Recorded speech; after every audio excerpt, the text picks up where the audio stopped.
పరిశుద్ధుడైన యేసుక్రీస్తు నామమున మీ అందరికీ శుభోదయం. మీ అందరూ కూడా యేసు ప్రభువు యొక్క పునరుద్ధాన యొక్క శుభాకాంక్షలు. Happy Easter day. నేటి దినాన త్వరగా ప్రభు మందిరానికి వెళ్ళి ఆరాధించవలసిందిగా కోరుకుంటున్నాను. నేటి యొక్క వాగ్దానము లోకా సువార్త 24వ అధ్యాయము 6వ వచనం. ఆయన ఇక్కడ లేడు, ఆయన లేచి ఉన్నాడు. నేటి దినాన మహా సంతోషకరమైన దినము. కారణం ఏమిటంటే ఈ దినాన ఆయన మరణము జయించున్నాడు. వ్యక్తిగతంగా ఈరోజు ఇంత సంతోషముగా, ఇంత ఆనందముగా, ఇంత స్వేచ్ఛగా ఉన్నానంటే ప్రభువు నాకు ఇచ్చిన రక్షణ. ఆ రక్షణ ఎలా కలిగిందంట, కలవరిగిరిలో నా పాపం కొరకు, మన పాపము కొరకు ఆయన రక్తాన్ని కాచి మరణించి ఆ మరణాన్ని తిరిగి లేచినారు.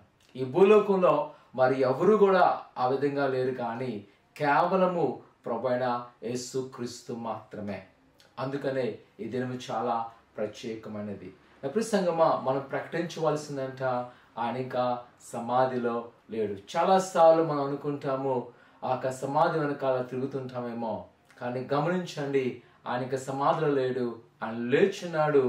మనల్ని కూడా ఒక దినానంట ఆ మరణపు నిద్ర నుంచి లేపి తన రాజ్యంలోకి తీసుకువెళ్ళబోతున్నాడు.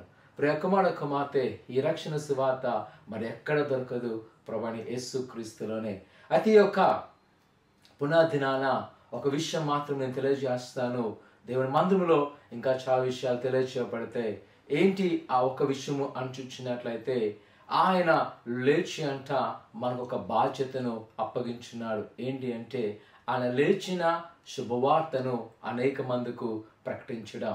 ఈరోజు నా ప్రియ కుమార కుమార్తె, చాలాసార్లు మన ఆత్మీయంగా మన అభివృద్ధి కొరకు అనేకమైన ప్రార్థన చేయమంటాం, అనేకమైన ప్రార్థన అవసరం కోరుకుంటాం. కానీ ఈ దినాన్ని జ్ఞాపకం చేసుకోవాల్సింది, ప్రభు నీ నుంచి కోరుకుంది ఆయన సువార్తను ప్రకటించడం.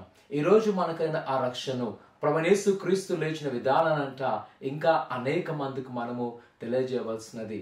ఒకవేళ ఇదే కాల సమయంలో ప్రియ కుమార కుమార్తె, నువ్వు నామకార్థమైన క్రైస్తవ జీవితం అంటే నువ్వు గ్రహించు, నువ్వు ఉద్యోగం కలిగి అనేక మందిని ఉద్యోగపడవలసినది. ఒకవేళ నువ్వు ఆర్పిన దీపంగా ఉన్నావా, ఈరోజు నువ్వు ప్రభువైన యేసుక్రీస్తు పునరుద్ధానంలో వెలిగింపబడి అనేక మందిని వెలిగించడానికి సిద్ధముగా ఉండవలసినది. నువ్వు దేవునికి ఏదైతే ప్రభువైన యేసుక్రీస్తు చేసినాడో ఆ కార్యములంట ఈ లోకాన్ని పరిచయం చేయాలి. ఆ కార్యముల ద్వారా క్రీస్తును అనేక మందికి తెలియజేయవలసినది. ఒకవేళ ఈ బాధ్యతను నువ్వు సక్రమంగా చేయగలవా?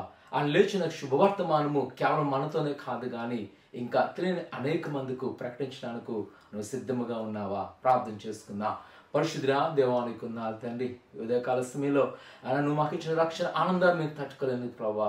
ఆయన అది అనేకం చెప్పుటకు మమ్మల్ని ప్రేరణ చేయండి, అనేకమైన వివరించటకు మాకు సహాయం దయచేయండి, నీ కృపతో నడిపించండి, నివాసులతో బలపరచబడుతున్న దేవానికి ఉన్నారు ప్రభా. నీ అద్భుతమైన కార్యములు చేసి నీ ఆశీర్వాదముతో నింపబడుతున్న దేవానికి ఉన్నారు ప్రభా. నువ్వు ఒక్కడు మాత్రమే గొప్ప కార్యం చేయలేదు సమాధిలో ప్రభా. నీ నూతన కార్యములతోనైనా మమ్మల్ని బలపరిచి స్థిరపరచమని యేసు నామమున తండ్రి, ఆమేన్.